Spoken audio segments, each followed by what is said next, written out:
Hey guys, welcome to the Elite MMA Tip of the Week.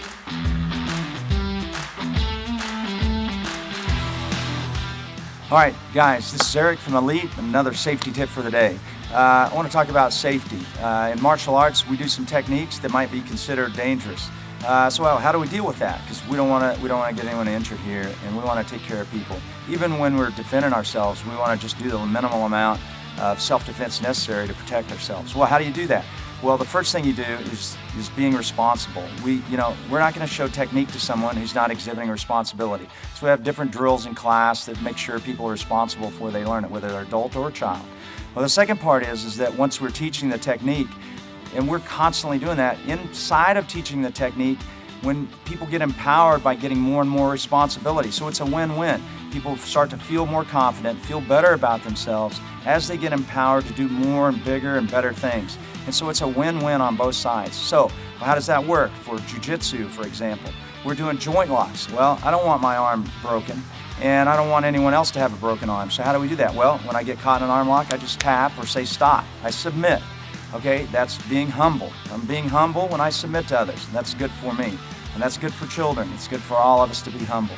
And so we practice that. And so it teaches us to be humble and to be respectful of the technique and to be respectful of others.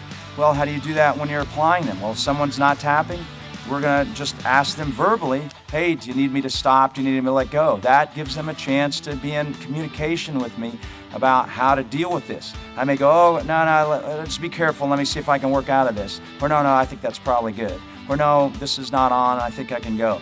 So we do that kind of communication with one another, teach responsibility. Well, let's talk about the children in that. First, as a child, you have to learn to communicate. So this is one of the best in action, on the court, on the mat tools to learn communication and really how we get our needs met, to be humble, to be respectful, and how to do that with one another. And then what's an interesting thing about jiu-jitsu, Brazilian jiu-jitsu, is that the kids have to take care of one another. So do the adults, actually. And so we have to take care of one another. So for children, say my children wrestle. My son wrestles in college right now at a D1 school, and a referee blows a whistle when there's a potentially dangerous move. We don't have that here. Well, how do we do that? We do it with one another. And the cool thing about this program that was kind of unspoken at the very beginning that I just realized after doing it a few years was that one of the best things about training Brazilian Jiu-Jitsu is that we start taking care of one another because we're empowered with tools that we might actually accidentally harm someone with, so we have to be responsible for that and be caring for others.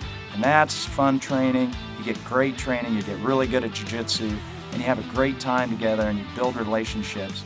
And that's how we manage safety, and that's great for children, and that's great for adults.